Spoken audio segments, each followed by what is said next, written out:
नमस्कार, मैं सचिन पांडे और आप देख रहे हैं द लोक नीति।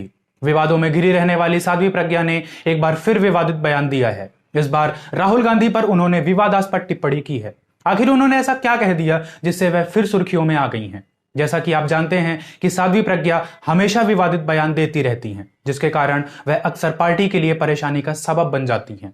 कई बार उन्हें पार्टी की तरफ से संयमित और अनुशासित रहने को कहा गया है, लेकिन लगता है इसका उनके ऊपर कोई फर्क नहीं पड़ता है। इससे पहले 2 मौकों पर वह गांधी के हत्यारे नाथूराम गोडसे को देशभक्त बता चुकी हैं।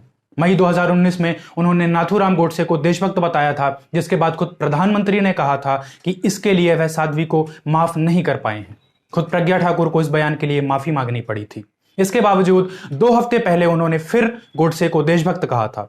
आपको बताते हैं ऐसे कई मौके जब उनके बयान के कारण पार्टी को शर्मिंदगी झेलनी पड़ी थी। लोकसभा चुनाव 2019 के लिए जब साध्वी को भोपाल से चुनाव लड़ने का टिकट मिला था, इसके बाद उन्होंने जो पहला बयान दिया था उसमें मुंबई हमले में शहीद हेमंत करकरे के खिलाफ विवादित टिप्पणी की थी। उन्होंने कहा था कि उनके दिए हुए श्राप के कारण हेमंत करकरे की मृत्यु हुई थी। इस बयान के बाद भी उन्होंने माफी मांगी थी। इसके बाद चुनाव प्रचार के दौरान ही उन्होंने कहा था कि बाबरी मस्जिद विध्वंस के दौरान वह खुद गुंबद पर चढ़ी थी और इसका उन्हें कोई अफसोस नहीं है। इस बयान के बाद उनकी तीखी आलोचना हुई थी। चुनाव आयोग ने उनके चुनाव प्रचार में 72 घंटे के लिए रोक लगा दी थी। इसके अलावा एक कार्यक्रम में मीडिया को संबोधित करने के दौरान उन्होंने कांग्रेस नेता दिग्विजय सिंह को आतंकवादी कह दिया था।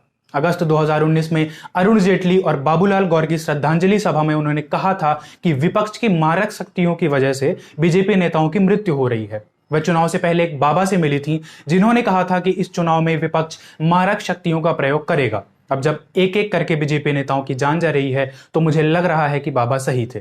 दिसंबर 2020 में एक कार्यक्रम के दौरान उन्होंने ममता बनर्जी को पागल कहा था। साथ ही उन्होंने कहा था क्षत्रिय राष्ट्रहित के लिए ज्यादा बच्चे पैदा करें। एक और विवादित बयान में उन्होंने कहा था कि ब्राह्मण को ब्राह्मण कहो तो वह बुरा नहीं मानता, वैश्य को वैश्य कहो तो वह बुरा नहीं मानता, लेकिन शूद्र को शूद्र कहो तो वह बुरा मान जाता है। क्यों? पिछले हफ्ते एक कार्यक्रम को संबोधित करने के दौरान भी उन्होंने खुले मंच से प्रोटेम स्पीकर रामेश्वर शर्मा के खिलाफ अपनी नाराजगी जाहिर की थी। दरअसल विधायक रामेश्वर शर्मा द्वारा एक फूड स्टॉल का उद्घाटन करने पर वह नाराज हो गई थी।